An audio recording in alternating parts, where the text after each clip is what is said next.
मुत्तहिदा रुकन असम्बली ने quota system तौसी bill मनसूख कर दिया है।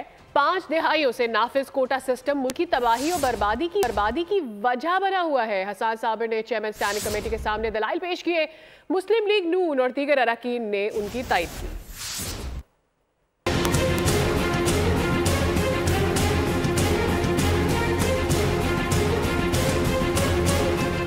5 दिहाइयों से नाफिज कोटा सिस्टम का तौसी बिल मनसूख करा दिया गया। MQM के रुकने कौमी असम्बली हसन साबिर ने standing committee law and order justice में कोटा सिस्टम एक्सटेंशन बिल पर दलाइल दिए और कहा 50 बरस से नाफिज इस बिल से शहरी इलाकों के अवाम के साथ इम्तियाजी सलूक बढ़ता जा रहा है।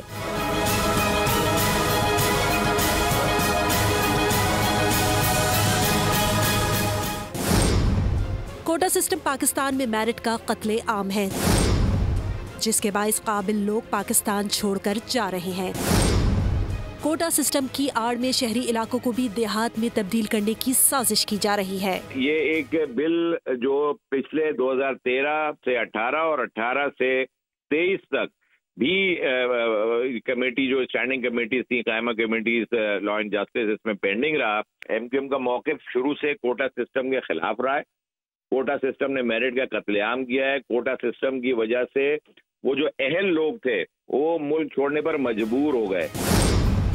मुस्लिम लीग नून, PTI और दीगर अरकान कौमी असम्बली ने भी दलाइल की तायद की, जिसके बाद chairman standing committee law and justice ने बिल मुस्तरद कर दिया।